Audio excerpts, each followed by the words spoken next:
Policy or Kohahira. Welcome everybody to Strategy and Policy of Council.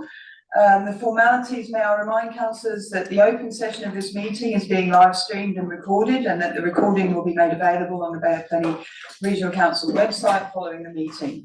I also remind all present that local government decision making affords no protection to councillors, council officers and the public for comments made during meetings that are subsequently challenged in a court of law and determined to be slanderous. And please could I ask Councillor Eatey to open us up with a karakia. Tēnā koe mōrena tātou, tēnā koe te tia ai he tūpera tātou hui me te takatatu. Whakatakato te hau ki te uru, whakatakato te hau ki te tonga. Kia pā kine ki ta, kia mātaratara ki tai. E I ake ana te ātākura. He hau, he tio, he hau ngā, hau mi e hui e, So apologies, we have apologies from Councillor Thompson, Councillor White, and on Zoom this morning we have Councillor Thurston and Councillor Winters, and Doug is running 10 minutes late but will be joining us, the chairman. So public forum, there is no public forum. Oh, yeah, sorry, I need a mover and a seconder for the apologies, please. Councillor Eaton.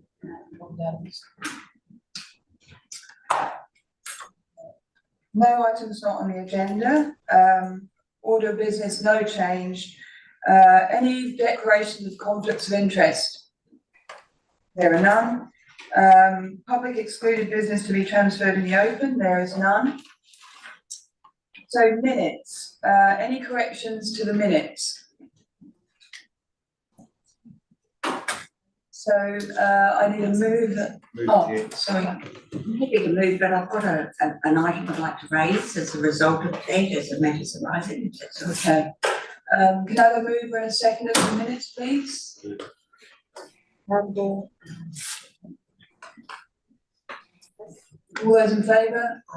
Against? Carried. So Councillor Nees. Oh, it was just with reference to the regional peace management plan, where we received a report on it at the last meeting.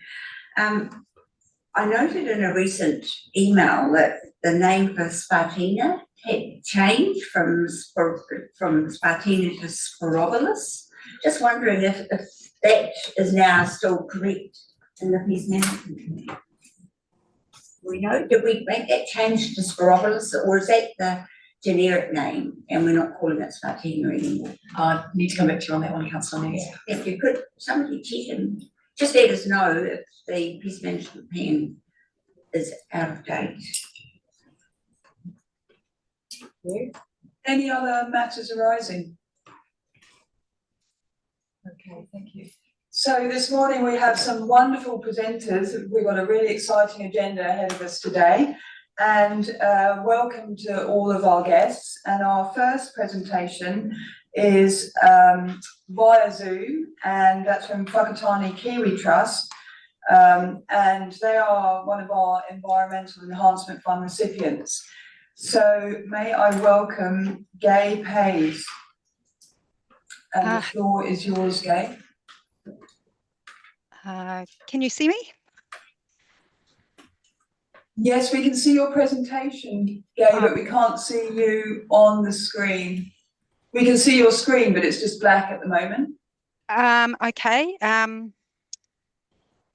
Yes, I'm just having to move around the building to try and find a location I could do the Zoom from.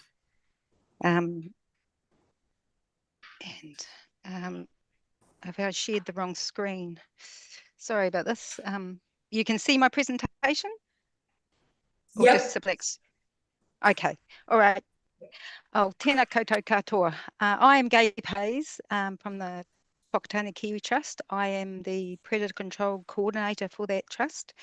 Thank you for the opportunity to present to you this morning on the Queen Wasp control for which you've given us EEF funding for. You may be wondering why you've provided us with $24,000 to continue our queen wasp trapping for another few years. We're very appreciative of that because it'll help us gather longer term data on this trial method for controlling Vespula wasps. You may be wondering why a Kiwi Trust is involved in wasp control. It really comes down to wasps being quite a common health and safety risk for our volunteers and trappers working in the bush, and with the potential risk of someone having an anaphylactic reaction that pushes it up to being a potentially life-threatening situation.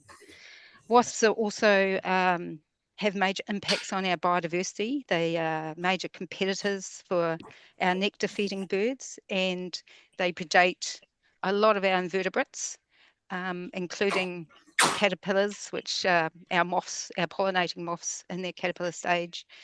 We also know that they may predate freshly hatched chicks in nests.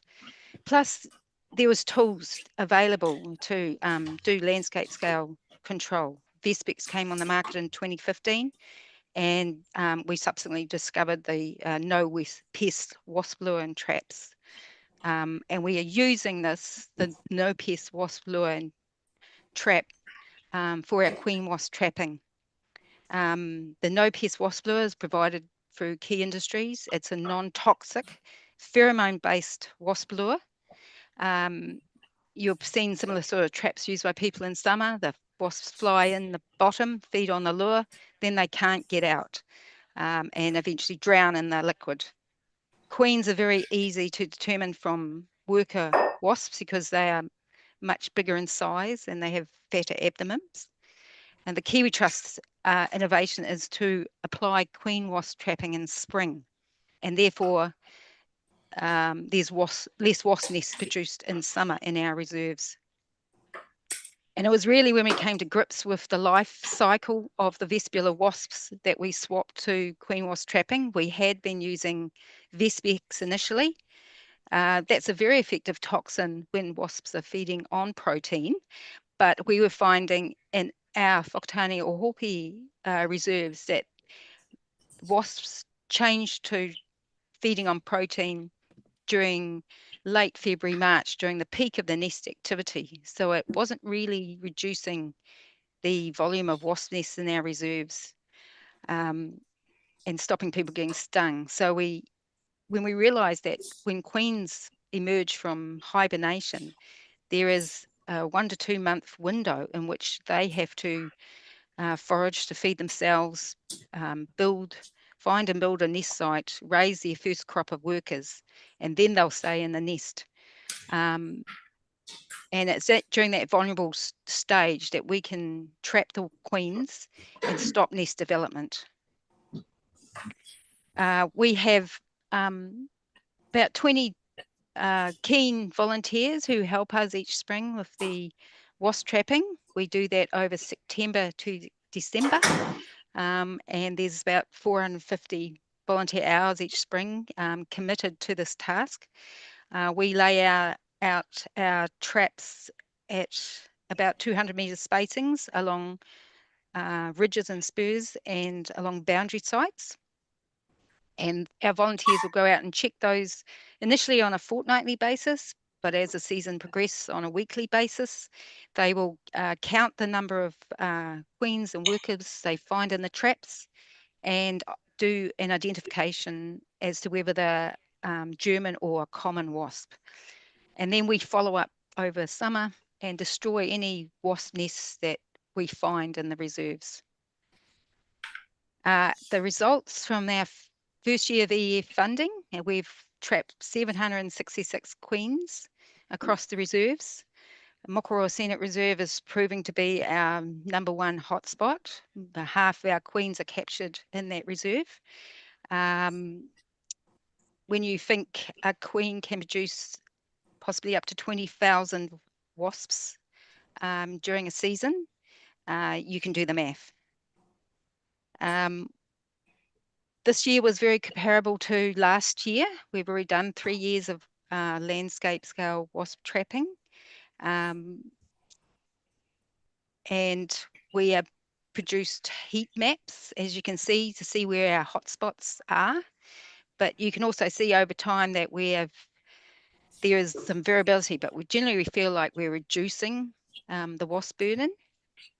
And we're very pleased to receive the EF funding so we can actually keep this wasp trapping going, so we can get a bit more longer term data and iron out some of the seasonal variations we have with wet or dry springs. We have graphed when we catch our queens and our workers, and on the left is our queen captures.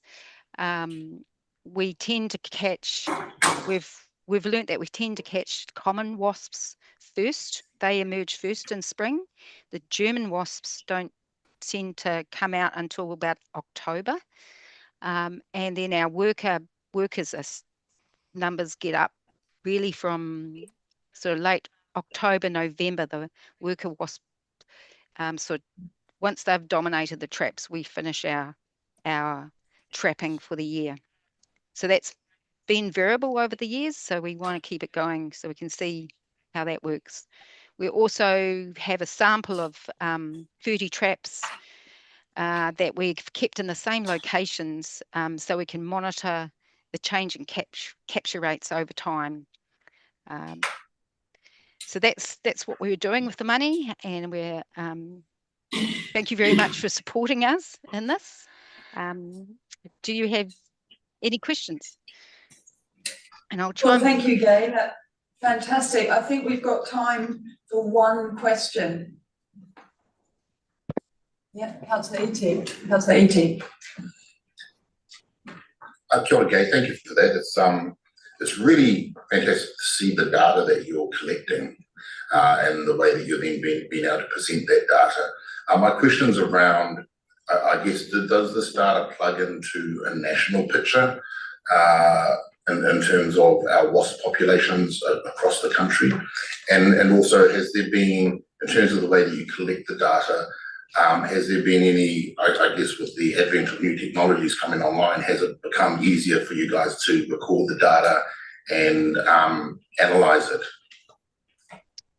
To my knowledge, we're probably the only group who are doing something like this, started doing. I spoke to the biosecurity conference some years ago when we first started doing this, and I think we're the only group. We're not saying this is a magic bullet for controlling wasps, but certainly suppressing their numbers in our reserves. And it's a very simple technique for volunteer groups to do.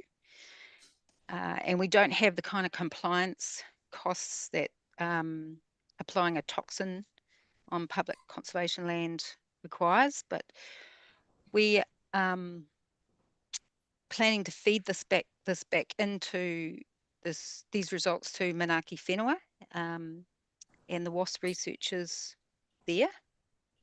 So we're hoping that if we can prove this to be successful, then possibly other groups will take this on board and start doing some wasp control themselves. Well, Ngāmihi nui ki a koe, Gay, and it's great to see that role modelling coming from the Bay of Plenty, that, spearheading that wasp control, really awesome. So thanks for coming and thanks for your time, and it's great to hear the impacts that our funding is having out for biodiversity. So next we have the wonderful Halo Whakatane, and also joining us on Zoom. So we have Bridget Palmer presenting, and Halo Whakatane are also recipients of our Environmental Enhancement Fund. So welcome, Bridget. The floor is yours. Good to see you here. Hi, yeah. I knew this was going to happen. How do I share my screen? I had it sussed.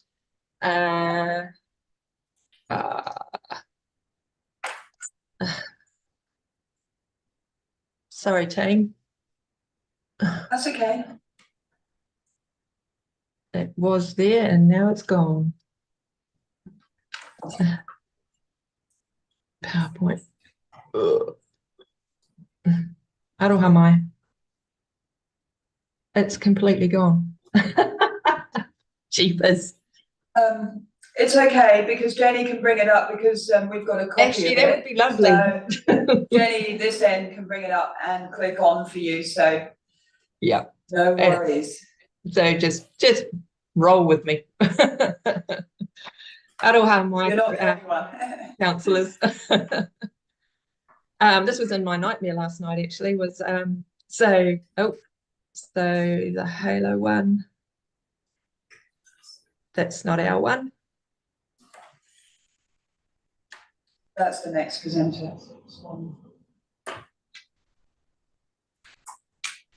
I'll just start anyway, if you like, so I don't hold you up. Just wanted to thank you for the opportunity to share this exciting journey that the community's been on to support the Ohope Spit environment and its inhabitants, thanks to the Environmental Enhancement Fund. Oh, here we go. Thank you. Yeah, you can go forward. So I just wanted to touch on, because a lot of people asked if you didn't know what Halo was about or what it means. So the halo effect in ecology is about concentrating on one species or one habitat, and obviously that the ripple effect radiates out throughout the environment. And although our vision is to create an environment where Te Eke will live and thrive in the heart of Whakatane, and you look at the Ohope Spit and think, what's that about? I just wanted to touch on the fact that community engagement, ownership, and stakeholders will create that whole habitat and whole community ownership and engagement. So just wanted to touch on that briefly. So this is the Ohope Spit operational area as it stands at the moment.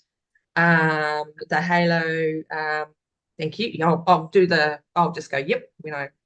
So Halo's involvement pretty much arose from hui with stakeholders in 2021 as a way of helping to coordinate the volunteer input and reigniting the restoration or regeneration of the Ohope Spit environment, and ultimately be a care group or an organisation that could apply for Environmental Enhancement Fund.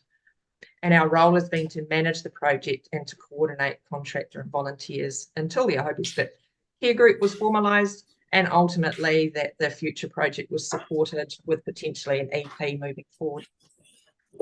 Yep. So the main goals in our EEF application were to control selected species of invasive weeds to allow for future planting and release those areas, those high impact areas from weed species. And this has been a huge focus of volunteers. Pampas, lupin, wattle, moth plant have been targeted during the past 3 years, and the difference in the landscape has been significant and really gratifying for everybody. The EEF fund has been used to fund contractors to spray large areas of blackberry and gorse, and also Halo also applied to the BOPRC for the Ohope Spit to become a release site for moth plant beetle 3 years ago. I know there's some challenges with that, but we are forever hopeful. So moth plant is becoming a familiar site on the Spit and beyond. And there's only so much our kids can do during our Halo comp or moth plant competition. Yep, the next couple of slides just show the extent of what the volunteers have been doing. Wattle, yes, again. Of what they've been doing. This is Ngaio. This site now is dominated by Ngaio and Akiake next to the golf course there, which is just amazing. And it was neat to have Tim Senior come through and just almost be in tears to see the difference. And yes, next one. The other goal was to reduce rat numbers to allow successful bird breeding. We deployed an additional, I think it was 26 BT200 predator traps and boxed rodent traps built by kids, and bait stations have been deployed to support the shorebird volunteers and expand the network that they manage. And of course we have biannual rodent tracking indices by the volunteers. We also had we do or have been leading reducing rabbit numbers to a point where the establishment of native plants is possible. This has been a great opportunity for collaboration with BOPRC, Bay of Plenty Regional Council. But it has been a varied success. We've got our two cadets, or two of our cadets there, Halo cadets, learning from the best, Tom Armstrong with the rabbit monitoring and density. So we did use multi-feeders in 2022, which had varied success just between top 10 and the golf course. Yeah, it wasn't great success, but July to September last year, we led and with community volunteers, regional council and the golf course volunteers, a successful hand broadcast Pindone operation, which was fabulous. But the downside was that they reinvaded very quickly, and we're seeing that come back now. Next slide. Oh yes, it's all about collaboration. Tom Armstrong, Sammy Fox, and Brian in the middle there. Brian Munro is the chair of the Ohope Spit Care Group, or I should say co-chair now with Kathy Fisher. So slap on my hand for that. Yep. Next slide. Another goal was to clear an access track through the Tree Burn to facilitate the mahi that the project entails. As you can see, we have some incredibly dedicated volunteers, and that started alongside the golf course. And this access track has been a game changer. Instead of bush bashing through Lupin, Wattle, Pampas, and the like, we now have a 4-kilometre track that circumnavigates the core project area, allowing us to do monitoring, track clearing, rabbit control, weed control. It has also become an unofficial track that members of the community have been using to experience the beauty of the site. And we think it's beneficial as it's moved foot traffic from sensitive shorebird breeding habitat. There's also opportunity to inform people of the importance of these sites. So of course, with that comes dune regeneration. And this has been incredible the last 2 years, although the year before last, 2023, was disappointing. Success of the seedlings growth due to rabbit browse was heartbreaking. But following the Pindone operation last year, you look at the FOE and all that has just been incredible. And if a FOE is going to grow, then we're doing pretty good with the rabbit control. But as I say, they are coming back. So it's something we need to continue thinking about. So we had a contribution of plants from regional council, but we also had, we've got partnerships with Trees for Survival now. Halo facilitate 9 schools in this area, and each of those schools have 800 to 1,000 plants. So schools are getting involved. We have collaboration with corrections of Arapotama, that we're on their books for clearing sites, species seedling release and things like that, which is incredible. So yes, it gives us a site for to get our kids out there and take action, and it creates succession and ownership, as you can appreciate, I'm sure. So, and with the collaboration and of our stakeholders, including Ohope Golf Links through the various challenges, and the top 10 golf course, Ngāti Regional Council, and beyond, Korihaha. It's been a really exciting project. So we're hoping, so with this collaboration and community buy-in, we're hoping to expand. I mean, when we look at reinvasion of rabbits, it's not just rabbits, of course. Halo have got backyard trappers beyond this site along the Ohope Spit and through Whakatane.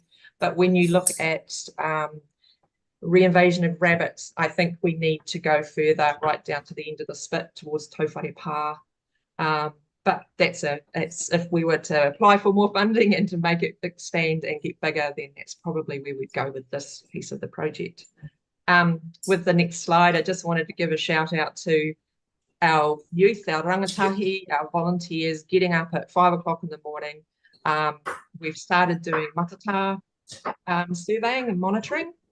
We have shorebird volunteer data for shorebirds, but we have noticed an increase in the matata firmbird, and our rangatahi and volunteers have undertaken surveys of matata both in November last year and it just finished last week. We thought we'd do a post-breeding survey, and we had 138 detections over 3 days and we just go along the rodent monitoring line. So that's where we're at, and I thank you for your time. Hard to put all of the hard mahi, and I didn't put data in there, but there are reports available if you do want those. We've documented everything if you did want those. It's just hard to get it in 5 minutes. So thank you. Yeah, you've done a great job getting all of that info to us in time with some beautiful pictures as well. So ngā mihi nui kia koe, Bridget. Out of interest, to extend down that spit, what sort of cost do you think that would, what sort of funding would you be seeking for that? I think it would be trying to get, the biggest challenge for us is to get data, to ensure that backyard trappers that, I keep looking at my counterparts or former colleagues from DOC, James Wilcox and the like down at Capital Kiwi and Miramar. And I think if they can do it, we can do it. I think it will, I think that next step will be getting that stuff out there, getting the data, getting ongoing support would be, that's a hard one. You can throw lots of things at it. I don't want to put you on the spot. Yeah, let's say 25,000. Yeah. Okay, cool. We got time for maybe one question.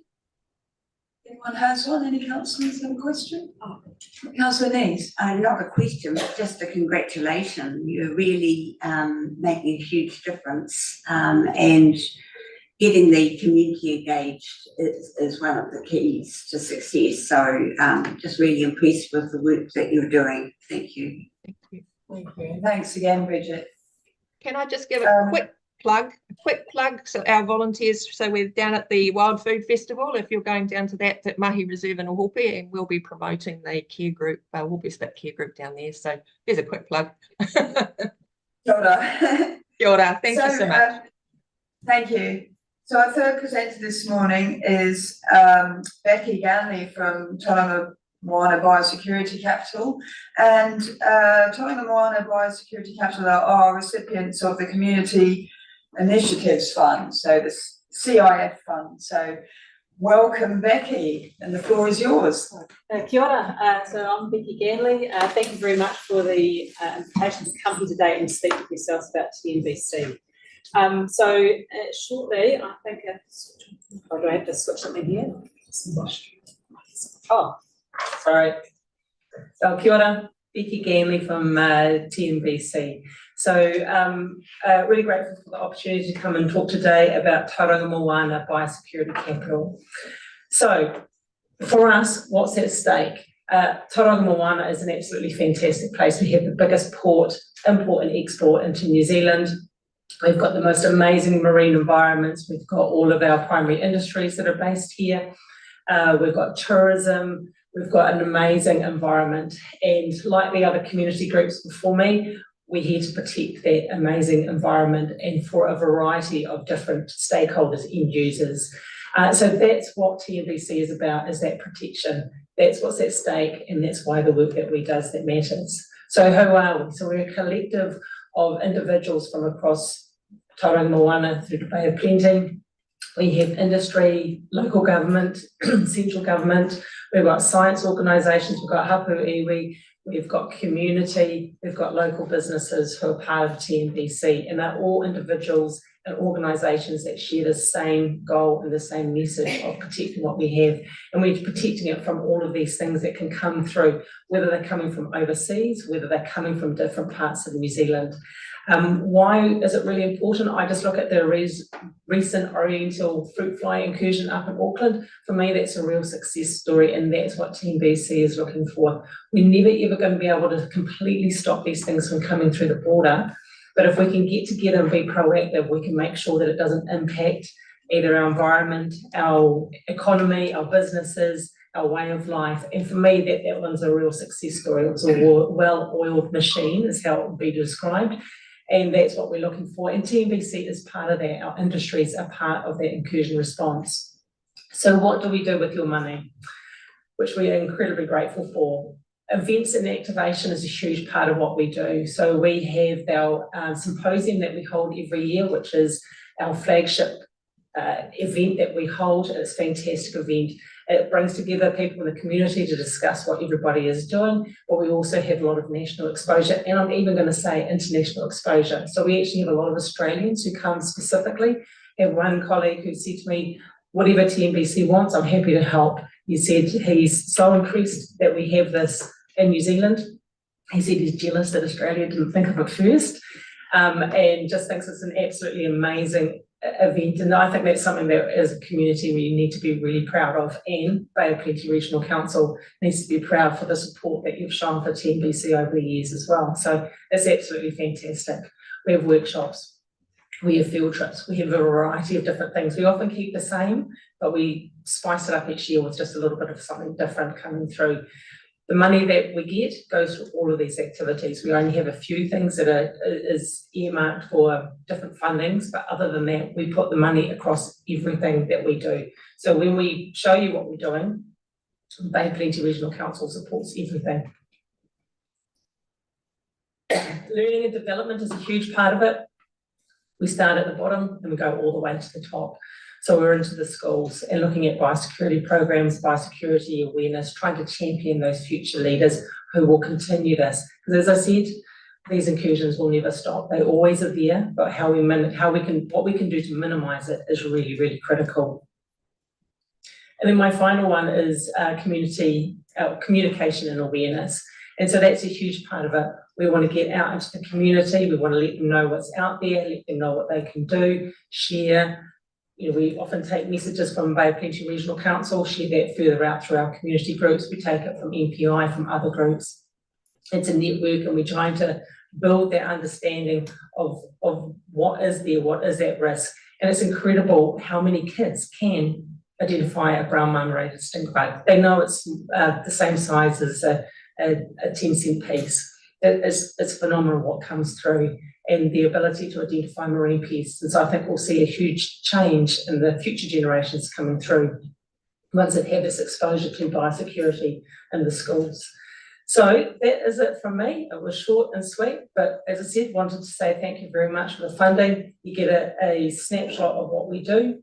It's a varied program, goes throughout the year. So we start our activities in February, go all the way through to December. We usually have January off to allow people to enjoy the beautiful beaches and other areas of New Zealand that we're protecting. So it's, fantastic support from yourselves over the years, so thank you. Well, thank you so much, Becky, and I can see Councillor Von Davison's already got his hand up. I know he's passionate about the control of the stink bug, but so we've got time for a couple of questions. So Councillor Von Davison. Well, just congratulations to you for, to me, the marmorated stink bug is the biggest risk that we have in this region, because if it gets in here, it will devastate our kiwi fruit and horticulture industry. And so the work you're doing is superbly appreciated. So thank you. Thank you. Any other questions? Councillor Nees. Yes, do you collect data on invasive species that you manage to stop at the border? The whole network works together to identify and stop these pests. I seem to recall at the symposium somebody had mentioned to me that, oh yes, we have stopped some brown marmorated Yes, stink bugs. yes. But it would be quite helpful for us to know what sort of pests are being stopped or noticed, and what sort of volumes they are. And that leads to how important the mahi is that you're doing. Yeah, yeah. Oh, we don't ourselves collect it, but NPI does, and it's certainly information that I can get and pass through. I think the last time I came and spoke, we actually just were hot off having the 3 detections or putative detections. They turned out not to be brown marmorated stink bug here in Tauranga Moana. They're coming through quite regularly and they're just getting picked up, but at the moment they're getting caught or they're not coming in numbers to be able to establish, and so it's that part just keeping on top of it. But I think that for New Zealand it's a huge success story. There's a few like that. We have, for the forest industry, there's Fusarium cestinatum, one of the most unwanted pathogens in the world. It's not here. Phytophthora ramorum would be another one. We've got brown marmorated stink bug. We've got a few of these ones that internationally have just spread all over the world, and they have not come to New Zealand. They have not got here. And I think that it's always hard to prove what you've saved if it hasn't come through, but there are some of these ones which really speaks to how important and what the outcome is if you actually invest in biosecurity. Thank you so much. And it's really awesome to see all of the work you're doing. And I think the common thread of all 3 presenters, just the engagement with volunteers, community, rangatahi, you can really see how people are really getting hooked into the mahi and the kaupapa of protecting our environment. So thanks again for all of your work. Keep it up. Awesome. Awesome. Thank you very much. You're welcome. So now we're going to hear from Te Waiwaka. Welcome, Graham and Robert. Welcome. I see, Graham, you featured in the previous slideshow already.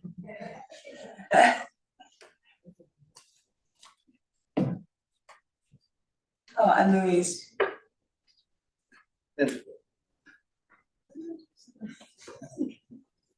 Oh, welcome all of you. Great to have you all here. And I'll just hand over to you. So, Te Waiwaka. Kia ora tātou anō, mi nu kia hotu ngā kaurihira, e raro ringa mana ki tāna te runga rawa, mi nu kia hotu tēnā tātou katoa. Thank you, Council, for hearing us. You will recall our Te Waiwaka presentation to the general plan. Basically, what we're here today is tell you we're making it happen. And what we said in our submission is we're going to bring the community together to advance the call. And how does this thing work? And you will recall the whole premise of Te Waiwaka, and if you look at the Bay of Plenty, our key asset isn't our kiwi fruit or our dairy farms, or our port, or our forestry. Our key asset is our whenua. And so we have kaora te whenua, kaora te tangata, and the land as well, we are well. And so looking after the land, the whenua, and the wana, those are the first considerations, and everything else was measured against us. Now, we do live in a time of climate change and climate crisis. We know the council is taking the lead and addressing those things. But as a council and all of our government, our regional district councils, we are only limited by what the public will allow us to do. And if we move too far forward, you get dumped on. And we've seen that happen. The key to the whole thing is we need to actually take the people with us. And that's what really Te Waiwaka sets out to do. There's a whole lot of organisations working on that goal. There's lots of involvement from iwi, and thanks to Jobs for Nature, there's been iwi involvement in a way we've not seen ever. So that's magnificent. All sorts of things are beginning to happen. The problem is people were not working together. We're working in silos. And because of that, sometimes we blunt the effectiveness. you know, the action not scaling fast enough, not reaching enough people, the success stories are not getting out there, and everybody's struggling with funding and things like that, you know, so, we all know those sorts of things. The whole thing is, what are we doing about it? There are lots of things happening. The Waiari Park Initiative, which Laura will be able to tell us about. Well, I forgot to introduce you, you know everybody, you know Louise, you know Graham. You're the dream team. I mean, and this is just some of us, and all the people in our little steering group, we'll see the name in a minute, are all part of key organisations, and we're working together. The work that the Te Waiwaka is doing with Aotearoa Circle Initiative, biodiversity, you know, by all those sorts of plans, partly for all, so much is happening. Everybody's suffering loss of funding. The uptake is slow. Perception that sustainability belongs to volunteers and things like that. Those are all issues that we're actually going to actually have to face up, and that's what we're dealing with. Innovation is a driving force to achieve progress. The tipping point, and probably the best thing to do in actual fact, is to get Louise to explain that much better. When you reach a certain percentage, then everybody follows. Can you tell a bit more about that, Louise? Certainly. I think, is it better? Fantastic. I'm normally quite loud, so I don't normally need a microphone. There is a well-known theory called the diffusion of innovation, where an idea is formed, the innovators decide that it is a good thing and they take it on board, and then the early adopters start to adopt the idea. And if you remember back to the late 80s and early 90s, recycling was a fantastic example of that. You had a few councils around the country decided that curbside recycling was a great idea, and there was a lot of talk about it, but very few people were taking any action. But eventually you get to the point where more people start to think that it's a good idea. The tipping point is at 16%. When an idea has diffused into the community to about 16% of the population, it becomes normal and it becomes what everybody does. That is the point of this amalgamation of organisations, is to take these ideas for sustainability action, for conservation action, and extend them through networks and connections within the community to make what all of us are doing more effective, to reach that tipping point so that sustainability action and conservation action becomes normal in the community, as does the investment that it takes to make that happen. It shouldn't just be about the regional council working on the Aotearoa Circle work, or EnviroHub working on household sustainability or business sustainability. It should be about everybody getting consistent messaging, reaching that 16% tipping point, and then it becomes normal in the community, and that will allow us to scale up action at the pace that we need to make the changes that need to happen. It's a case of bringing everybody together to identify where they fit in the continuum of action and where they fit in the continuum of funding. The Regional Council has been a true leader in that space with co-chairing the Aotearoa Circle work, but you've also got some really other incredible networks partnering for nature, for instance, which is Priority One, Manaaki Kaimamamaku Trust and Bay Conservation Alliance, looking to connect with businesses to increase investment into conservation action. All of these different initiatives can come together around Te Waiwaka as a principle of increasing connection between people for sustainability and conservation action. So our plan is April the 16th, bring together these key influences, especially around Tauranga Moana, to really make it happen, to move towards that tipping point. And so the people that it's an invited forum, it's only going to be for a few hours, but they are all key people who actually are connected to lots of people. And we think that if we actually do that, we can actually reach that tipping point that Louise is talking about, because our freedom to make change depends on what the public allows. We can bring the public with us if we work together. You know, Kiwis don't like working together, we like to maintain our independence. That's a strength, but it can be a liability. So these are the outcomes that we can happen from that. But it will make Bay of Plenty, and that's our Aotearoa circle work that we're doing, an exemplar for the rest of the country. Increased connection and collaboration, amplify and scale up investment, inspire action, connect, celebrate, connect everybody to those principles, because those principles are like a road plan for us to follow. Live by those principles, run our business according to those principles, we can really make the change. And the thing is, it's not a prescription. We don't tell kiwifruit people how to apply it. Kiwifruit know how to run their business, how does it impact on them? But by working together, support and collaboration, instead of negative criticism and all that sort of, that's what's going to empower us. So that's our steering group.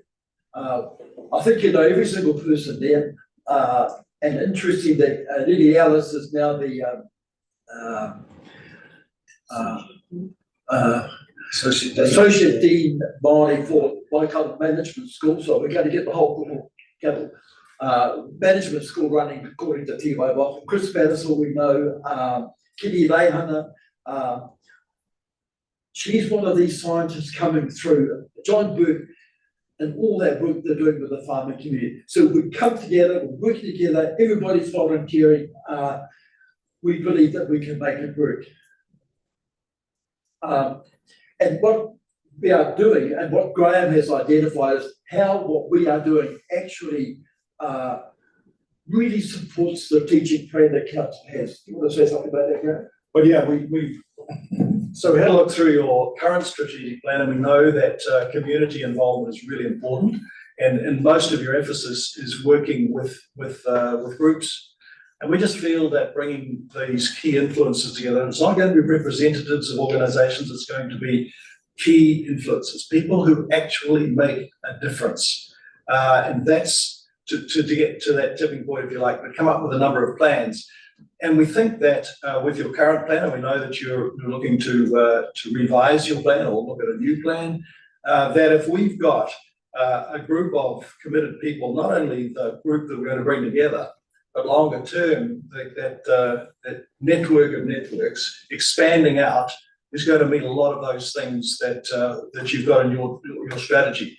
And so we see this as a way of coming together with the policymakers and the people who are actually doing the work, the sustainability work and biodiversity work, and making it a cohesive sort of direction if we can. One of the things that the Bay of Plenty is known for is working together. And we think we can do it even better. We've got the Aotearoa Circle looking at the business side of things. This is where the mahi happens at this level.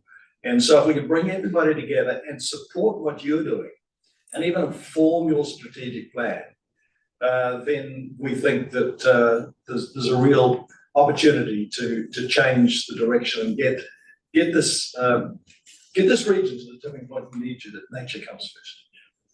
And the thing about them is tremendous amounts happening. Such an environment story, and the thousands of people they connect throughout the Bay of Plenty, real grassroots people, who knows about it? But marshal those people. Do you want to say something about that, Laura? Yeah, I think just another opportunity to bring people together to support what we're all doing. We're going to talk about it in a minute, but it is keeping that hope alive as well. And yeah, we reach a lot of people through our mahi, and Te Waiwaka sits beautifully with our wider region aspirations as well. So yeah, how do we reach more people and reach that tipping point? Because Bay of Plenty is really primed to be a leader in this, and I know other regions from my work with Environment Hubs Aotearoa look at the Bay of Plenty and the funders that we have, the councils that we have, and they're very, very envious of this area. So yeah, how do we keep with that and do more? And the thing to remember, we're not fluffy people who like talking. And this is our Māori stone. It's a piece of a pona of Aotea from deep in the South Island. Solid rock. We want to make things happen. And of course, when we look at all the funding that some of the groups get, the best return for our funding is achieved when we are working together, supporting each other for common objectives. And so what we want from the Regional Council, we want you to endorse and support our plan to bring the people together. We do hope you can find some funding to support us. The Tiwai Waka only needs a place to build a nest. Our nest is at my house, we've got a little office there. But actually, all the work that's happening under Tiwai Waka is done by volunteers. And the only thing the volunteers have in common is they're already overcommitted. So we're a movement, not an organisation like a Bara, Hopo, Manaki, Kaimai, but we do need to be sufficiently organised to fuel the movement. But remember, we do live at a time of crisis, climate change, biodiversity loss, pollution in our harbour. I went for a swim yesterday, my goodness me.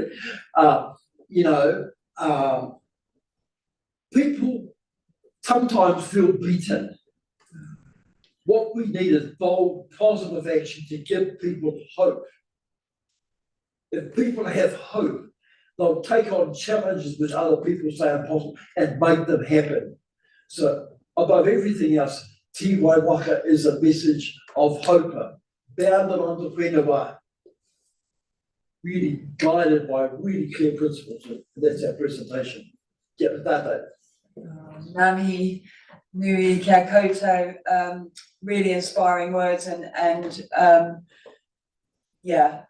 the role modelling that you have and present to the Bay of Plenty Rohe is phenomenal and I think everyone around this table echoes your thoughts about working together to achieve great things for the whenua, for Te Taiao. It's really timely with our working with our biodiversity strategy. So I think that dovetails in, the timing is, sort of worlds colliding together really well for this rohe. And, you'll be hearing more about that. We'll be in touch and working through that, and that's all coming up soon as well. So just open to questions from councillors. Councillor McDonald. Tēnā koutou katoa, ngā mihi kia koutou ki te hara mai ki te tautoko te mahi o te kaunihira, me o koutou mahi hoki. I just have a one question. I totally applaud the coming together. I totally applaud that the whenua must come first. Sometimes I think as the Regional Council, we ourselves need to revisit that whakaaro when we're actually doing other business that, in my view, sometimes that is not always taken into consideration in the first instance. But I guess my question is to you, Pārokata, and my question is around how do you recognise mana whenua? And I'm using the word mana whenua in the context in the rohe we'd be working in, not necessarily Tauranga Moana, but throughout the region. Yeah. How do you take on board the philosophy of mana whenua, which is very similar to yours, if not the same? So how do you align that and the mahi that you do and the work that mana whenua needs to do as mana whenua, so that you're working in tandem as opposed to separately? That's my pathway to you. Te tika tēnā. When you look at our little work, the mana whenua people there is really Alice. But like if you take Louise and things like this, the whole idea of Te Waiwaka is to bring people together. And remember, the foundation really came out of Te Ao Māori. And if I could give you the hokapapa of Te Waiwaka, really, it's something that really, just for myself, I was taught a long time ago, but I didn't, the penny never dropped, should we say. And when finally I took it back to the people that took me and told me, they said, Epa, we've been trying to tell you this for years, now get on with it. So the way we incorporate mana whenua is let mana whenua be the tukus. Now, the principles of Te Waiwaka ko putiki wā o te Māori, you know, mana whenua isn't about politics, it's about belonging. Mana whenua, tāngata as a person who can hear the land talking. And until Aotearoa as a whole learns to listen to the people who have been here longest, we're never going to solve our environmental crisis. You know, and so how do we bring everybody with us? Whenua. Because the tangata whenua is a person who can hear the land talking. So tauranga want to change with a rewritten shore. Because thousands of people went to the beach to clean up because that was part of them. I think in tauranga moana, more than any, we'll begin to understand what mana whenua is about. And so we're not trying to incorporate Māori principles, we're looking for leadership. And that's what Te Waiwaka represents. And that's why we asked for this stone from Makawhia River right down to Bruce Bay. It's one of the least changed parts in New Zealand that we can transform our whenua so that it can live again and bring health to us all. That's the foundation we're working from.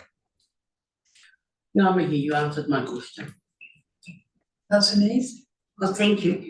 Congratulations. What you're doing is what I hope will happen when the whole community embraces their responsibility as kaitiaki of our environment. I may be a bit radical, but I don't believe that it is only mana whenua who are kaitiaki. I believe we all have a responsibility of kaitiaki.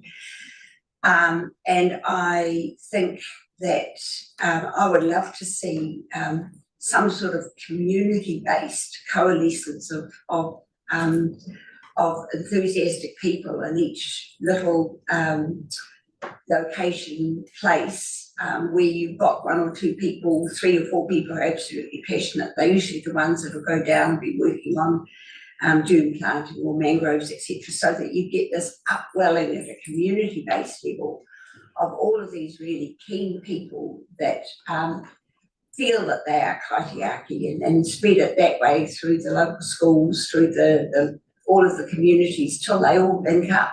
You guys are coming from here, and so are we.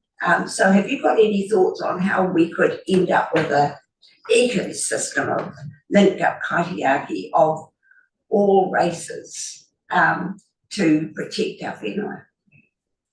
That's exactly what we're trying to do. And remember, Kini Tuheitia, before he passed, he made that word kotaitanga a national word. Kotaitanga doesn't depend on lots of people with good ideas talking. It means lots of people listening. Kotaitanga is about listening, and then we can respect each other and move together. And what we keep saying within our Te Waiwaka Rōpū, our differences aren't obstacles, they are the gifts that we bring. And the whole idea of Te Waiwaka is to weave them all together so that we become an irresistible force. And we think that we can start here. And one of the thoughts that's coming through very strongly, not decolonisation, but denorthalisation. Why do we run our year, our business here, on what happens in the Northern Hemisphere? Why do we celebrate New Year's Day in the middle of summer?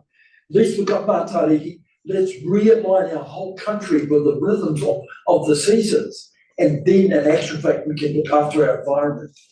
But the whole thing about what we're trying to achieve, we are learning as we're going. You know, our differences we have to sort of get to understand, but we've got hope. And that I think is a secret ingredient, that if we really believe we can achieve what we're setting out to do, we will achieve it. And so the whole idea is bring together people who are already doing amazing things, working together positively, respectfully, happily, with real hope. And I'd just like to clarify too, Councillor Neves, that although we have principles that umbrella what we're doing, we are actually, all of our organisations are ground-based. All of the people that are involved with our organisations are on the ground, connected to those firecracker individuals out there in the community. So the person we don't have with us today is Michelle Elborn from Bay Conservation Alliance, with all of the member groups that they have. The same for me as all of my project teams who are out there actually doing the mahi on the ground. So although we're not in the same position as Bay Regional Council establishing policy and strategy at a regional level, but we do have the Te Waiwaka principles to align us all for the work that we're wanting to scale up on the ground. So it's that is the method by which we align all of our work. And with that proposed hui on the 16th of April, we had thought of a much, much bigger meeting of everybody involved, but we thought bring the influences together, get alignment at a greater level than what we've got on the steering group, and then potentially go to a larger scale. But what we have to do is to get that alignment of all of those influences, and we believe the inspiration and the ideas and the commitment will be reinforced at this meeting on April the 16th. Awesome, thank you. And I'm just wondering if, Mamutu, if you could sort of outline what's coming up on our plans with our biodiversity strategy and how these two things might link together.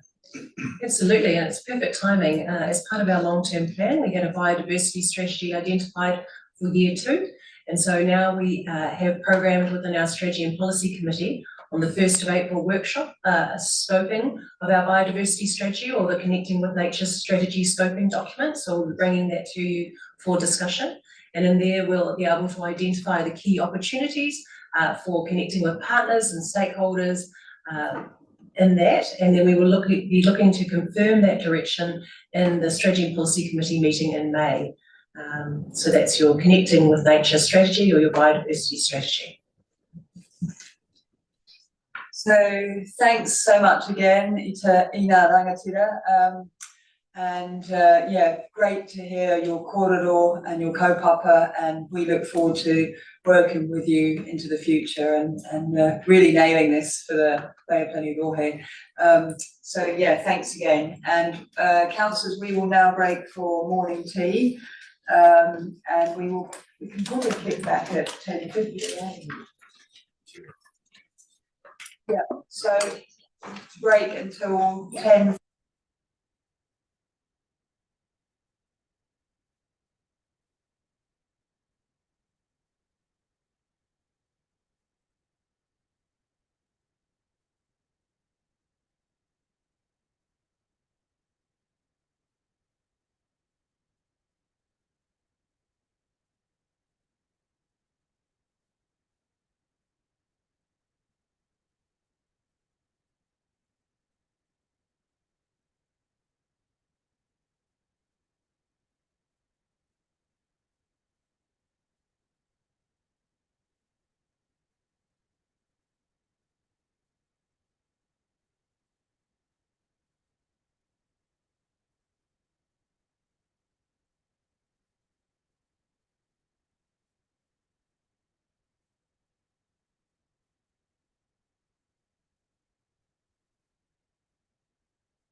Well, welcome back, everyone. I hope you feel refueled after the morning tea break. So now we're on to our reports, and over to you, Stephen, for the operating environment. Kia ora koutou, thank you, councillors. As with normal with this report, I'll do some quick introductions, and then councillors often chip in terms of current knowledge, and I know Namuta's got a few things to add as well. So there's just a few things I'd like to mention on the way through. The first one is around the National Direction Package. That's under section 2.1. That was, the timeframe for that was February, March. Reading the tea leaves on that, that will be delayed. We don't have any sort of formal information on that.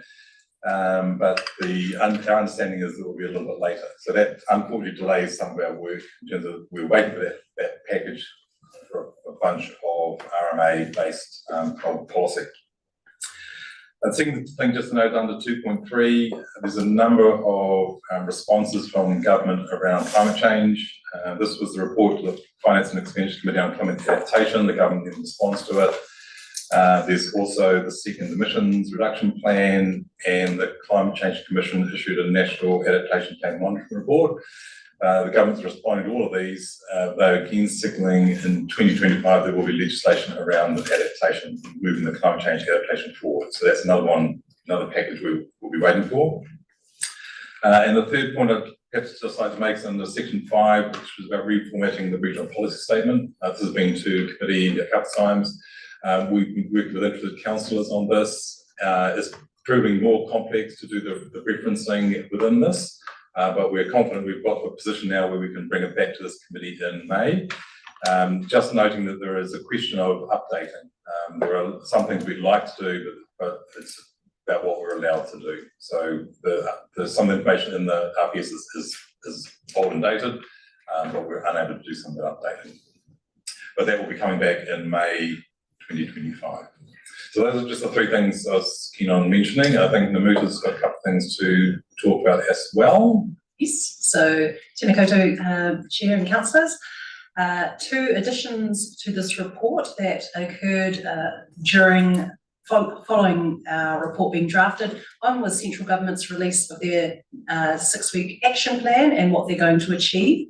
So we included this in our weekly update. Key points to note is that within the next 6 weeks, Cabinet are going to be making decisions on the major legislative architecture of the replacement legislation. So what we call phase 3, changing the RMA. They're going to pass the first reading of the Land Transport Management Plan and a number of other key points. In addition to the government's action plan for the next 6 weeks or the first quarter, there was also the Local Government Back to Basics System Improvements Policy Cabinet paper, which was released. And so this Cabinet paper, which was released last week, looks at refocusing the purpose of the local government, in particular the removal of the wellbeing section and the reinstatement of a list of core services. So I thought I'd just flag that and bring that to your attention as well. Thanks, Namuta. And Stephen, questions? Thanks, Stephen and Namuta. In a way, you partly answered my question, Namuta. I was interested in the architecture of the reviewing of the RMA because, you know, the 91 RMA was actually a good piece of legislation, but they never completed the foundation for it through the national policy statements. So there's a few, and I noticed in this report they're looking to review 14 and create 7 new ones. Is there any understanding that that will fundamentally hopefully be done first before they go to the next phase of the RMA, or they're going to attempt, like the previous government, to try and do it together, which ended up a dog's breakfast? So through the chair, again, we haven't had anything concrete. What we have had concrete is what we've had in terms of the NFE updates and the government's action plan. Certainly in reading the tea leaves, I understand that this government is really keen to progress that phase 3, the architecture, as soon as possible. So given that, we might see changes to what we had anticipated in terms of the full suite of national direction that's being reviewed. They might look to prioritise. I'm not sure. Thank you. Just while I'm speaking, Chair, I support, your more streamlined view of making submissions. And I do get the difference between the technical and the policy. Thank you for that. Generally, it's very hard to change a policy or influence a policy, but it's definitely an opportunity to change how the policy is implemented, generally through the regional sector and that collective. So I do agree that we must always make submissions, even though it can be cynical at times about the outcome. But definitely, I quite like the new streamlined version of it, putting the time and energy into where you actually can make a difference. Councillor Neves? Thank you. Just about I do endorse your proposal for streamlining submissions, but we're just going to have so many coming through. That's what is worrying me, with all of those policy instruments being changed. And it almost feels like everything that's core to what we take our statutory direction from is under change. And I think that we may, even this new streamlined process may not work for us if we are just inundated with so many major changes at once. And I just wonder whether workshopping might be a way. So instead of somebody producing a submission, sending it out and we have a look at it and then feed it back in again, that we actually, if we've got quite a few submissions on the go at once, actually have a workshop and come and say, right, well, these are the key changes, these are the things that we're proposing to be submitting, and on it, is everybody on page with that? And then it might be, I don't know, the national policy statement or a national environmental standard, and this is what they're proposing and this is what we're thinking of emphasising in our submission. And I just think then you'll get all of the council together on it, instead of some of us are busy, really busy at a particular point in the cycle.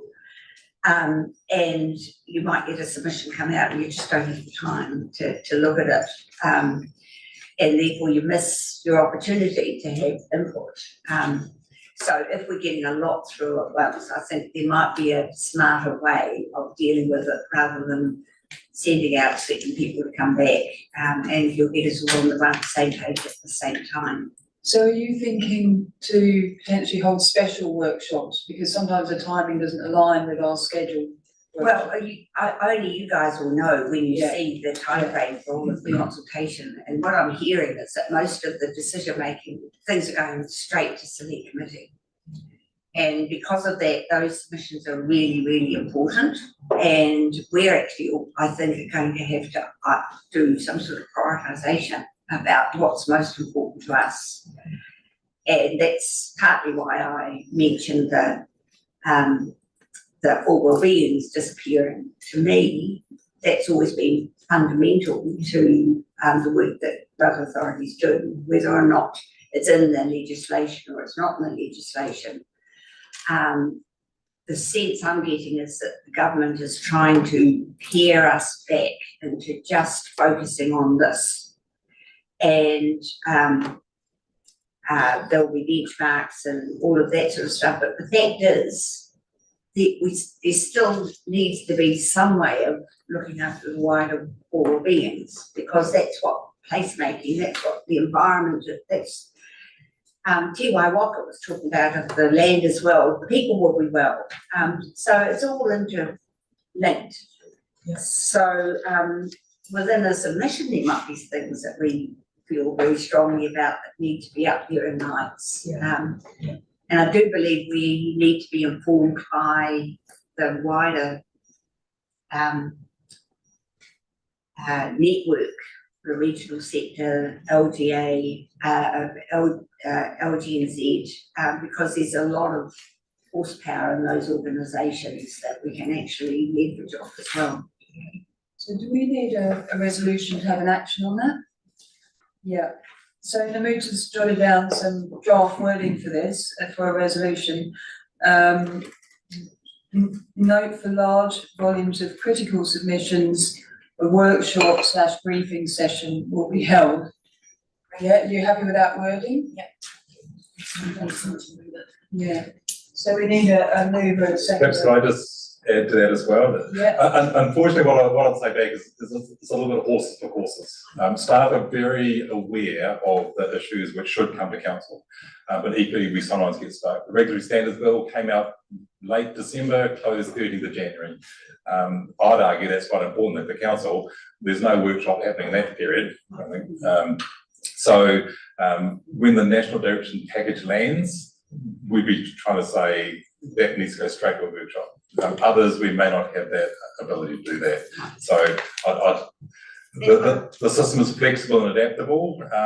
It won't always follow the same process. It just won't be able to. No, and that's what I mean by prioritisation. There'll be some things that are so impactful that they need to have focus, and other things that are just like, well, this is how our staff are proposing to deal with this, and it could be just this key point or that key point.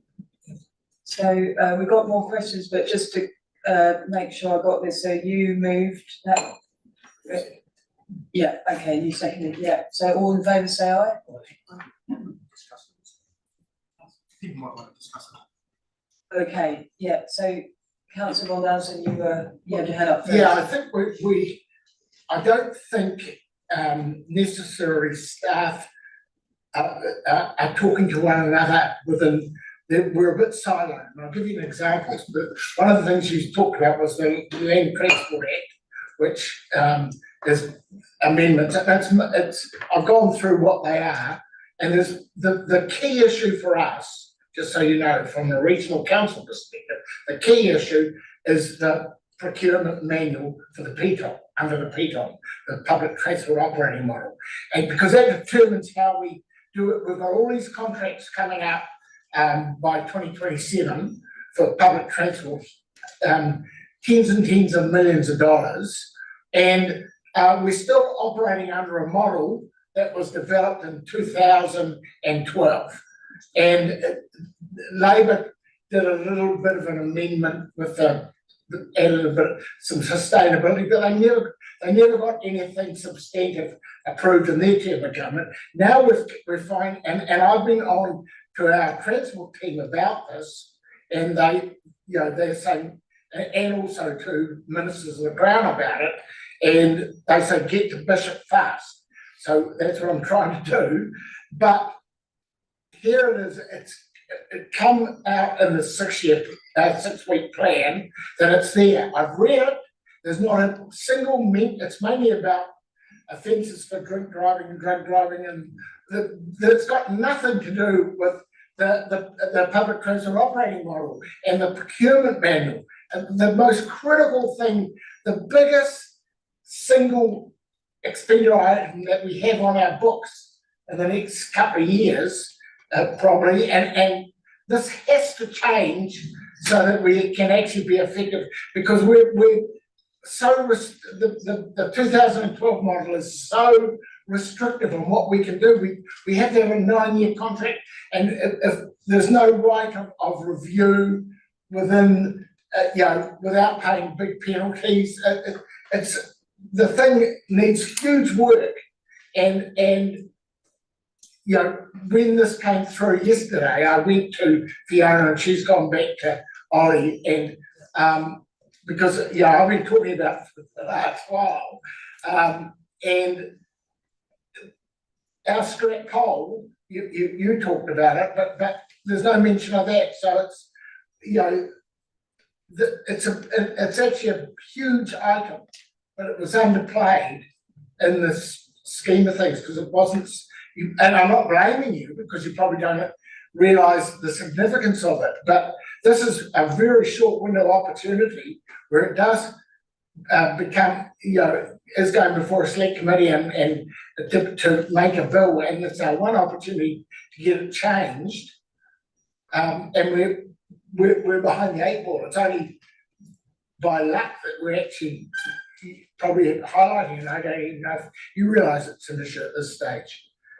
Fiona certainly does, because I spoke to her yesterday about it, and so it's getting branches of our administration to talk to each other to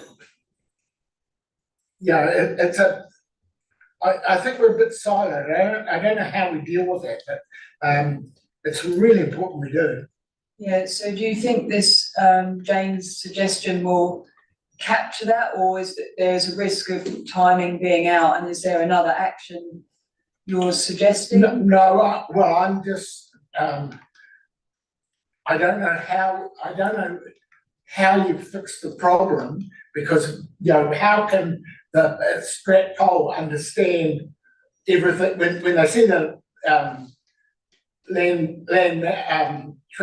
transport management plan, act being amended, and if you quickly read through it, how is your staff gonna know the key issue, or should that have been a briefing between different areas within the organisation, because we're really rushing for time now to fix this problem, because we'll only have a very small window.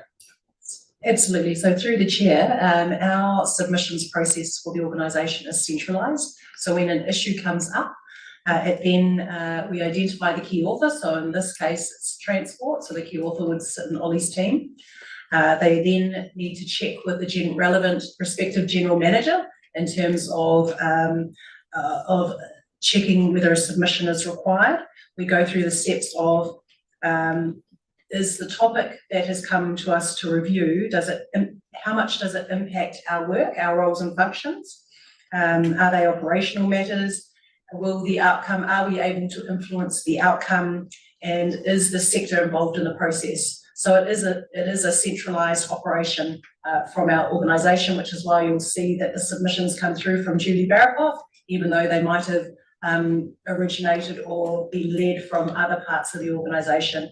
We've seen that happen most recently with the Water Services Bill, which Rachel Boyd is leading, with the RM Amendment Bill, which Ella was leading, and I know Stephen wants to respond as well. I'd just say, in terms of the way submissions are coming at us and the speed, if any councillors have an issue such as that, then just put it through. We won't obviously pick up everything, and there are things which, with the volume and the changes occurring, are things which we sometimes we see and sometimes we don't. Another good example is the Water Services Bill, which has got everything to do with TAs, unless regional council drainage assets are captured. So that's become apparent. We've had to build that into our submission, and you've seen that just recently. So if any council has something at the start of the process and they say, look, is this covered? Are you watching this issue? Then just put it through. Put it through. Perhaps Namuj is the best point of contact, because that'll come straight to me and I coordinate submissions. Thank you. And Councillor Scott, you have a question? Yeah, Andrew sort of raised issues from an internal point of view, but the reason I support this is because whether it's us or whether it's government even, there is a silo thinking in terms of every little bit of piece they're doing. And so where's the joined up thinking across government? And from our point of view, what's the connection between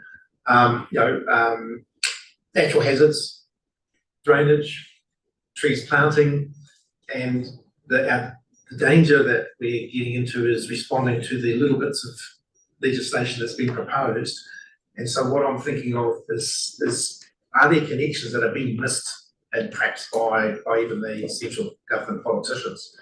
That's the bit within reason, and I take Stephen's point that things are rushed and we might just miss buses, but within the realms of possibility, it'd be good just to see where are the interconnections that are being missed by everybody, and that's our role at this level. I think is to think across impacts that different ministers might not be considering with each other. So through the chair, there's a couple of ways in which we do that within the organisation. So within the organisation, we have a Connecting the Dots worksheet, which we keep track of all of the changes through all of the different parts of the organisation. And it's about 31 pages long, about all of the different changes. And each change has a staff member identified, has an update of the content of where things are at, and has any information in relation to whether we've submitted or not and what our council position is. And we get together on a regular basis to review as a group all of those. So if anyone is working on something, they'll explain what's happening in that space. And that's a way in which we make connections between ourselves. We've also helped make connections through our connections with Te Uru Kahika. So if things come up in a SIG that we think might be of interest, like the recent, was that National Planning Standards one? Regulatory standards. National Regulatory Standards Bill that recently came out, there was an issue that was raised in the bill about private property rights and whether that, property rights and how that relates to us. So we were able to provide a response through Te Uru Kahika in terms of trying to connect some dots. So we do it in two ways: internally through our Connecting the Dots session, but then we've got opportunities externally with through our connections, our strong connections through Te Uru Kahika to pick up those connections too. So just to clarify, so that's definitely within the way it impacts ourselves as an organisation. Are there dots that need to be connected? Fantastic. And then the other level is at a central government or national level is the left arm asking the right hand to do something wrong. Is the regulatory impact bill going to expect something different from a transport bill, which is that wants something about procurement? And are we noticing that in a way that clearly someone else hasn't noticed, even though it's not going to impact us perhaps directly as an organisation? I think we try and connect the dots as much as possible within our remit of influence. Whether there's a big plan on the wall somewhere about how all these pieces fit together, I'm not sure. But certainly we try our best to connect the dots. So certainly with this government, what we're seeing is really targeted changes to specific bits of legislation. They don't often sit as a whole. They are very targeted. And so one thing that happens here might influence here. So, I mean, through this recent RM amendment bill, you'll see changes to natural hazards come through, which is great to see because there's additional work going on in different agencies in relation to natural hazards as well. So there is a rumour of a whiteboard at the Beehive with all on it, but that's as far as we can go. What we do notice is inconsistencies, but we don't know whether they are inconsistencies from our perspective or there's a greater problem. So that's where it gets difficult. Very difficult for us we can point them out, but influence is very low. That's fine. Councillor McDonald. I just really want to go back to what Andrew has been talking about. And I guess the question that I pose for all of us, and specifically those of us who chair the core committees, and I guess my question to you, Andrew, is that if you felt so strongly about it as the chair of public transport, why you didn't approach the chair of Stratton Pole because as you said, they may not have known about, but you did and fully. So, where is the conversation? We had this right at the beginning when we talked about how we improve our own workings together. And from memory, we were supposed to have had meetings of the respective chairs of each of the core committees, and that hasn't happened. And I think it needs to happen because we need to really look at how we function as our councillors, because I know as chairs of each of our core committees, we probably do a deeper dive than anybody else who sits on those committees. And, and obviously you've got the public transport in tow. I guess I go back to my question again. Why didn't you reach across this S&P? Because I have, on occasions, seeking direction where Stratton Pole is going on a certain issue that's kaupapa Māori focus, because I'm interested in the COPA and I was wanting where was Stratton Pole going with it. And I guess that's my question. Can I answer that? Is that I didn't realise that it was coming through in that last announcement, that it's one of the things that it's what I've been asking for the last few months actually, is because my big concern is the renegotiation of all the bus contracts across the whole region, which is a huge proposition. But I didn't know, and I've been asking, and staff have been really engaged and helping me. And so, but it's only just actually in the last week that I was told that we needed a change to the legislation. And then I found out yesterday that the Land Transport Act is one of the ones that is, so it wasn't that it was just because that announcement, I didn't go into the detail of it, to know that there was an opportunity here if we can actually get it done. So it's not a quick, it's not a criticism there, but it's just making sure that that we're all talking to each other. You're dead right. We have to. But I didn't even know it was the land transport was actually on the agenda for select committee right now. And if we don't get that fixed within this one, how long do we have to wait? And then, we can't effectively renegotiate new contracts effectively unless we have legislative change. That's what we've been told, because we're under the procurement model that goes back to 2012. Thank you, Councillor Crosby. Just briefly on that, I support Andrew on that, and I'm surprised that probably the Ministry of Transport, who do a lot of the policy, haven't been pushing this a little harder, because it's not a new issue, it's been around a long time. James Law was really pushing. And Andrew's quite right that the current procurement model has some perverse outcomes. And as our biggest one-off operational spend, you might recall, the tendering model actually drove down wages and salaries to the drivers to the bare minimum. So guess what? They couldn't get any drivers. So guess what? Our ratepayers had to top it up to at least the living wage plus a little bit more. And that's one of the outcomes of that tendering model. And let alone the fact you have to drive around in big 40-seater buses, and they're not necessary. So I think we need to throw everything at this to see if we can get an amendment.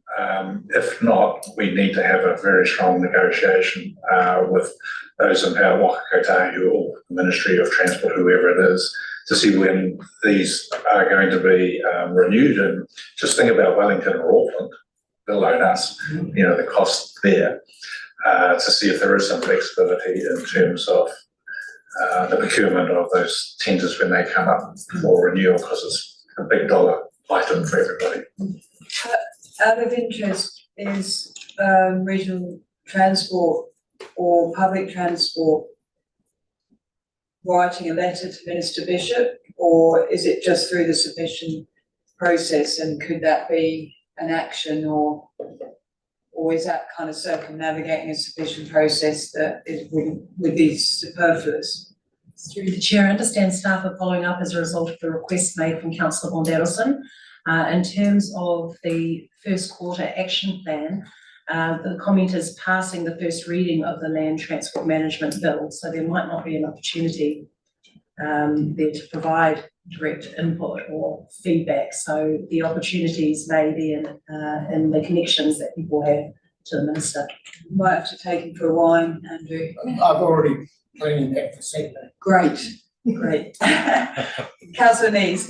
It just occurred to me while we were having this conversation that there may be other issues that are roadblocks for us or causing us headaches, that we should take the opportunity to see if we can get them addressed as part of these wholesale changes. And the one I'm thinking of is all of our pre-RMA consents that we have to deal with next year. And we've asked,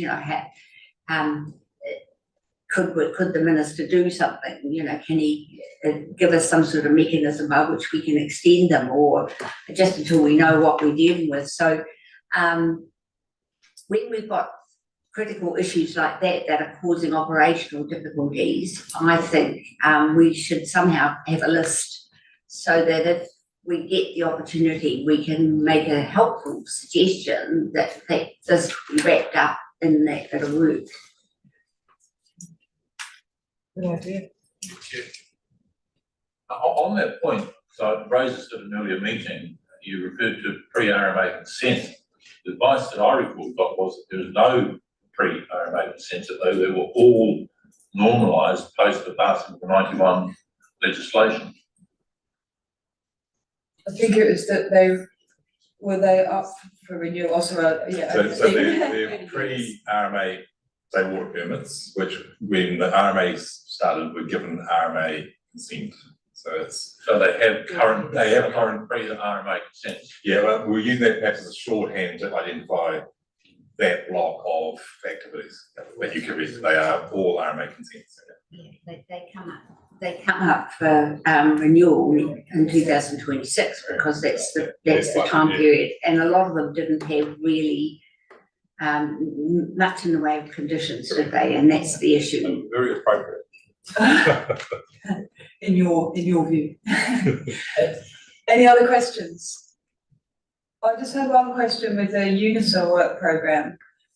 How does that fit in with the regional deals? What's the relationship there? So through the chair, you're talking about page 20 of your agendas, which is the UNISA update. So the key link there to regional deals, and it's quite timely that you mentioned this, is as part of the most recent working group UNISA meeting that we've attended, there was a desire to understand what regional deals were happening across the UNISA area. So all of those involved in UNISA have been asked to provide a short summary of the regional deal key outtakes, and that's currently in progress. I anticipate that will go to the 6th of March meeting. And at that meeting, actually, Minister Bishop is attending, and they have done a call for agenda items. So. Excellent, thank you. So we need a mover and a seconder to receive Stephen's report. Oh, that was for the recommendation. Yeah, we can just. Oh, okay, yeah, so perfect. Okay. So all in favour say aye. It's carried. Okay, thank you, Stephen. Thank you. So now we're on to the updated community funding policies and the endorsement of those. So welcome, Graham.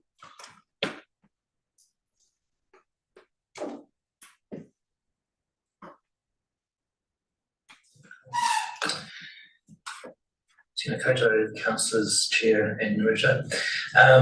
This report, endorsement of community funding policies, I think should be on page 26 of your agenda. This report follows the community funding review that was carried out last year and considered by councillors at the Strategy and Policy Workshop at the end of October. And I've got just a couple of slides prepared that may help provide a bit of context and guide the conversation a little bit. So, with your permission, Chair, I'll just progress through those. Thank you. So context-wise, councillors will recall through LTP deliberations as a request for a review of a number of the council community funds that we operate. So starting in July, staff carried out work for that review and then brought that review through to the Strategy and Policy Workshop at the end of October. Councillors considered the review and then provided support for the 14 recommendations that are set out in that review. Since that workshop, staff have undertaken work to begin implementing recommendations out of that review, and that really brings us today where we've got the updated community funding policies that have been updated on the basis of those review recommendations. Just very quickly, a quick summary of the key recommendations seeking from this report. I was just seeking formal endorsement of the 14 recommendations that were considered and supported by councillors at the 30th of October workshop, different just being a workshop versus a S&P committee meeting. And then really key is the draft community funding policies that have been redrafted and updated on the basis of those reviews. So all of those documents are attached to this report. The next 3 slides really just set out the key changes and differences through for the policies. It does just follow the format of the report and the agenda as well. Happy just to go through that, or if councillors would prefer just to have a conversation around them. Open to questions. Councillor Neves. I'd actually like it if you would go through them, because I'm still a little bit mixed up in my head about potential overlaps between the funds and how we as an organisation will manage those overlaps. And for example, some of my questions are, can SIP-funded organisations get additional funding from the EEF? Can the Murray Initiative funded organisations get funding from the SIF event portion of the fund or from EEF? Can recipients of the Howrah River Fund for schools apply to the School Sustainability Fund? So there's a whole lot of things where, as I read through it, I felt like there were some overlaps. And I know that we've got very skilled staff who will be able to manage that, and we've had it identified that in some instances people can apply to a different fund if it's for a different piece of work. But I just am still a bit hazy about where the boundaries are for overlaps. So if you wouldn't mind going through, I'd appreciate that. Certainly. So we'll certainly get to those points through this. Just saying at the beginning, so these three policies, we have done a lot of work to look at standardising the look and feel of the policies, I guess you would say. We would look at applying a consistent structure through them, a similar approach to the way that we outline the purpose, the eligibility criteria for both the applicant and the projects, and then taking that through to the assessment processes, etc. And that's a mix of trying to standardise the guidance for applicants to make it clear and easy to understand, and just make sure that we have got consistent language in the policies. Within that, to your point, Councillor, there are, under the eligibility criteria, we do very clearly state that projects won't be funded where they've received funding for that project previously. There are cases where one organisation may be eligible funding for more than one fund. To give an example, we have a climate change adaptation fund where those projects are focused around helping organisations develop a plan for how they will adapt to climate change, and that develops a plan. Then that might have, say, 8 to 10 different projects within it, and actually implementing those projects, it may be that one or two, or that some of those projects might be eligible for e-funding, for example, and that would be an example of where that happens. We get those sorts of queries, and as an organisation, we work across the team to identify those opportunities and make sure that we are connected. Our key principle is really to make sure that that we don't fund the same work twice, and that the funding from the funds is focused on what the purpose of those funds are. The purpose of EF is different to the Climate Change Adaptation Fund, different to SIF, etc. So that's the way that we approach it. It is relying on staff having those cross-team conversations and making sure that we're aware of that.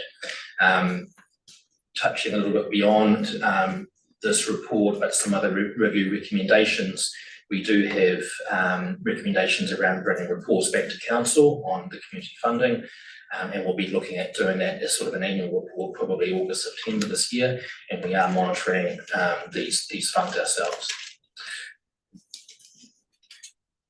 Does that answer your questions, Jane? Yes, it does. One thing that I note, I do a lot of funding applications from our trust. One thing I note that increasingly major funds that are getting the same people applying to them time after time are now asking is, have you received funding from us before? If so, when and for what? And I just think that might make your job a lot easier if you had a question like that in your application forms. So then you know exactly what, where the potential overlaps are and where the opportunities are, really, because you're relying a lot on institutional knowledge, and if we get staff turnover, you may miss some past links.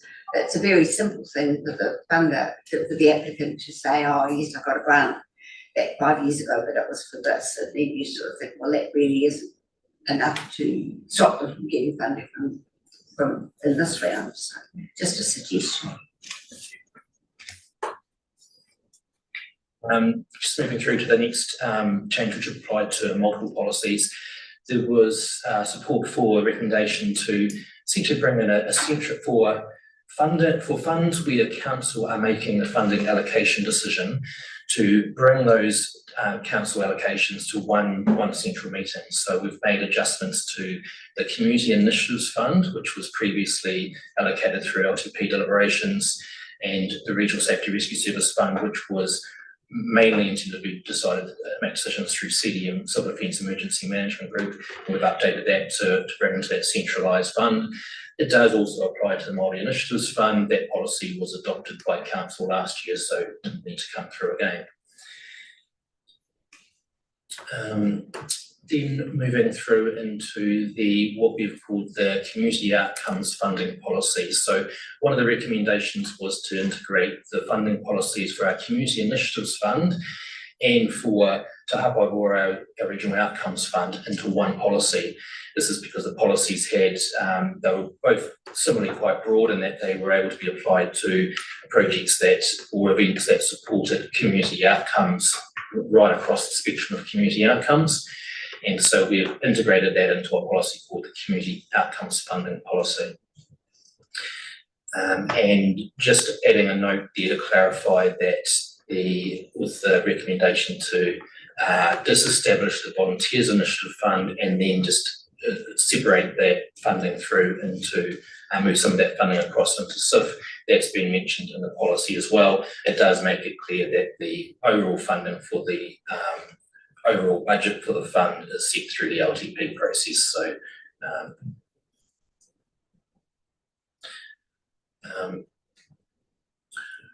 moving on through to the Environmental Enhancement Fund.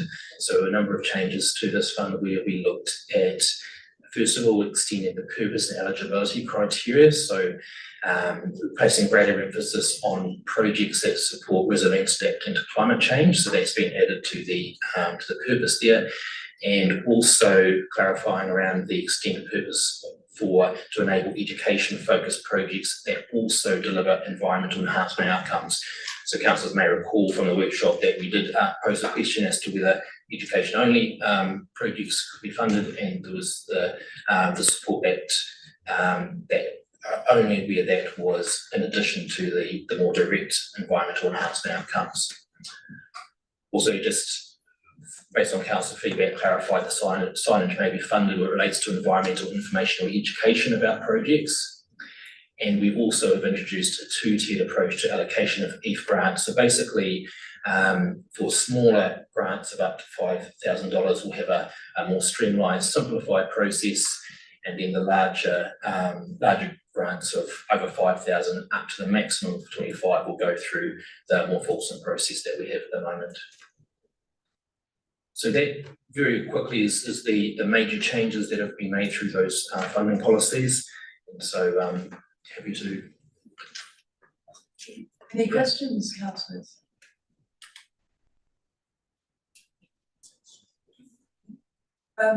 I just had one question. Obviously, if this goes through today, what's the, because there's obviously, I can imagine quite a lot of comms out there apart from our website where there might be literature printed or whatever all around the Rohe. How do you manage the transition? And does it come out in our newsletter and then, you know, simultaneously changing the website to the new, and do you have like a changeover period where someone's already got a application in the funnel that you transition them across, or how's that work? So what we said on the paper was that we'd be looking to have the policies come into place from 1st of July. Yeah. So just timing with the financial year, and it just gives us a little bit of time, particularly around EIF, just to provide that comms to potential applicants. It won't affect the current projects which are in train, and also to make sure we've got just to finalise those application forms with any changes that are needed as well. The other funds, by and large, for particularly the Community Initiatives Fund, RS, the Regional Safety Rescue Services Fund, the next allocation for those is expected to be after the next long-term plan. So there's a bit of time to go for those ones. Councillor Von Nelson, did you have a question? Yeah, just clarification. So the Environmental Enhancement Fund, what were you saying about linking it to climate change? Because to me, climate change is just one aspect, but the Environmental Enhancement Fund is anything that's, improving our environmental outcomes. And I don't want to narrow it up to with regards to climate change. I think it's a fantastic fund. The last couple of years hasn't been overly subscribed, but that doesn't make it any less of value. And where we can see real good environmental outcomes, that they will, if there's good environmental outcomes, i.e. in pests or planting or whatever, it will help climate change by nature. Yeah. But I just need clarification on that. What was, because I might have misheard you. Sure, so following the workshop last year, we've expanded the purpose of it slightly to include a stronger focus on climate change related projects. So for example, the purpose is now to existence is enhance the environment by maintaining and enhancing our physical environment and natural ecosystems for our communities, build resilience to the impacts of climate change through environmental enhancement, develop community awareness and encourage community participation. So the new element in there is that second line, build resilience to the impacts of climate change through environmental enhancement. Now, previously, depending on the projects that did have climate change benefits, that may have still been considered by Eve. But when we reviewed Council's strategic direction that came through the new long-term plan, there was an increased focus around climate change, resilience and adaptation to climate change. And so the conversation at the workshop was around just extending that purpose to include that as well. But it won't, as you rightly said, at the moment, the last year or two, there has been additional capacity within that that fund. Perhaps if we start getting inundated and well oversubscribed, maybe that's something we could have a look at the end. Thank you. So we have recommendations through 1 through to 6. So we need a mover and a seconder for those. Councillor Crosby. Happy to move. She's gone through quite a long and robust process. Yeah. All those in favour say aye. Aye. It's carried.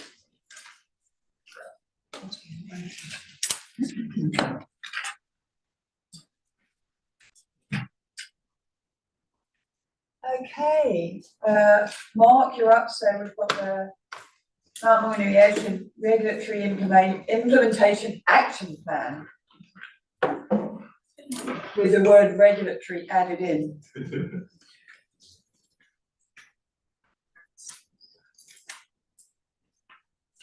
Karen, Stephen and Mark here today.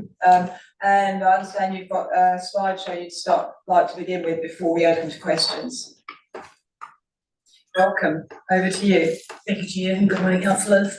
Yes, I just have a wee slideshow that I thought would, there's a few diagrams that I think help to understand this quite complex bit of work that we're doing here. So equality work in Mount Maunganui, there's a lot going on out there right now, and there's more that needs to be done. So I'll just sort of include this as by no means an all-inclusive list. It's just some of the things that I know that are going on. We've got monitoring, we've got people looking at land use solutions, we've got other contaminants out there, community engagement, etc. A lot of complaints, compliance and consents work as well. But if we just focus on the PM10 to begin with, that's just one piece of this wider puzzle. So what we're focusing on with this report and with this recommendation is PM10 has been under a lot of intense scrutiny for several years. There's been probably more than a decade now of complaints, investigations and monitoring regarding this. More recently, we've been through the 5-year court process, and that has introduced some regulatory policies and rules that will target those main sources of PM10. So they've been extremely useful. There has been substantial community input into this bit of work here on PM10. And the court also recommended an action plan, and staff have been looking at what that would include. And the report presents those options for the action plan. So I'll just take you through those options quite quickly so we can get through the questions. So the option 1 is a regulatory implementation action plan, and that is the version of the action plan that the court intended it to be when they were recommending this, although they used a different term, which I did explain a wee bit in the report, where that misunderstanding came from. It was a footnote that I'd never seen before. So what this would do would just manage the sources of PM10. It would use council's regulatory role only, so that doesn't include the monitoring, which is a separate program which would continue. No other contaminants included. It will be in consultation with the working party, and we estimate it will take approximately 2 years to get this action plan finalised. Option 2 we were calling the RAAP Plus, and it was also still focusing on PM10, but we would bring in other people who had some regulatory roles in this area, and that's Tauranga City Council and the Port. We have made some initial contact with both of those parties, and we've received initial support back. Obviously they need to do some more discussions on this, but so we're good to go and have some conversations with them about what we can do here. No other contaminants at this stage, and again it would be consultation with the working party. I'm sorry, I put an error in the report. I said with the community, but it will be focused on the working party. And again, we estimate this will be a 2-year process. Option 3 is much broader option. It's the whole puzzle, the whole airshed management plan. It would have all or multiple contaminants included in that. It will be extensive and collaborative, a lot of community engagement, and we think it will take 5 years plus. Just to note, this option was not what was considered as part of the LTP, is my understanding of that, and it is well beyond the court's recommendation of what they had intended. And we did approach Paul Cooney, who is the chair of the Mount Air Quality Working Party, for his comments on this. He was quite adamant that we do not hand this over as a task for the working party to do. He doesn't feel it's the right forum to develop the management plan. That concludes my presentation. If Mark or Stephen want to add anything. Just noting it comes back to one of Karen's earlier slides, this is about the missing piece of the puzzle. So that's what the court asked us to do, and that's what we're focusing on here. Thank you, Karen. Open to questions. Councillor Mees. How does the court have a regulatory or impose its regulatory role for the MARPOL Convention? What do they do? Do they say, go away ship, we don't want you because you know, I don't understand how that works. So after the report was completed, we actually looked into that a bit further, and it's actually the Maritime New Zealand, that actually have the regulatory role there. However, we think we can work with the port to do some things to assist with any of that regulatory role that they have. Councillor Scott. Just wondering about the connection with the working party. We've got a meeting on Friday, and so you've talked to the chair, which is great. And so we have a recommendation today which would go to the working party and explain that we've looked at these options and we're doing it this way, which could easily be taken as, oh great, this is a useful working party, you come and over the office. So how are we planning to manage that? I see we've got some agenda items on Friday which might cover it, but I'm just really keen to make sure we don't mess this up. I think in terms of PM10, I think the community have been consulted so many times on this. I think if we went back to them one more time and see what do you think about this, they would say we actually just want some action on it. It's not overriding the working party, that's a much broader focus. So we can reassure them that we are going to do this last piece of the puzzle of PM10. It will come back to them to look at. So it's not a finished process. This is really just the beginning of that process. Yeah. Yeah, and I think it's not an instead of, it's let's nail this PM10, and we're working together with all of these stakeholders for all of the other actions. That's the way I kind of understand the process. I agree with that. Thank you. Yeah. Any more questions? Councillor, Chair. Thanks, Chair. My apologies, I've got to go, so I'll make some comments not only on this but other things as well in relation to policy and strategy. I find myself on this one asking the question, what is the problem you're trying to solve?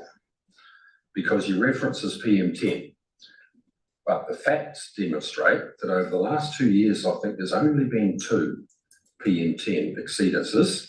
There's been more, but you've written all the rest off because they're naturally occurring. So is that the underlying thing you're trying to address? Because when you get there, what is it, 12 months without any exceedances and you can withdraw the issue? I don't have a problem with your ultimate recommendation because it addresses a whole lot of things, but I think you've got to be careful about the justification. So that's the comment. So I support the recommendation in terms of option 2. I just happened to be reading the press in the weekend, and I think I'm going to get this circulated to you councillors. There's 2 articles on there that I think at a governance level we should be looking at. The first one, won't surprise Mr. Crosby, is essentially the ongoing saga at the Kapiti Coast in terms of a position taken by the Kapiti Coast Council in terms of putting notices on everybody's property to say there's 2,000 houses or something going to be executed in the 50 to 100 years. That issue was ultimately taken to the court. The court chucked it out because the robustness sitting behind the jurisdiction or the action they took was found to be flawed. That issue is now back on the table. It's back on the table because there was another report done that Kapiti Coast wants to institute, and the ratepayers community have commissioned another report by Professor, what's his handle, William DeLong of Waikato University, that says essentially, and I think there's some key words here, in terms of the advice that we get as elected members on a range of things, including this, and the other one you're going to be talking about shortly is the river sustainable things. He argues that often some of these reports focus on the implausible extreme events over likely scenarios. And I think there's a lot of truth in that relative to the reports that we get. So I'll circulate that to you. The other one was on the future of local government and essentially focused on Wellington City Council. But what it was saying is that the appetite for communities, not our customers, I refer to our customers as those people who do resource consents with and all that, but the appetite for our communities to withstand increasing rates is rapidly going down the gurgler. Therefore, the only people that can, and there's a combination in terms of funding tools we've got, but the other one is making hard decisions around council tables in terms of what are the likely as opposed to the implausible scenarios that we face. So I'll get those two things circulated to you in the media stuff, hopefully that it goes out tomorrow. So thank you. Thanks, Chairman. So, where were we at? Any further questions on this item? Okay, so that's with option 2. Yep. Happy to sit in with option 2. Thank you. All those in favour?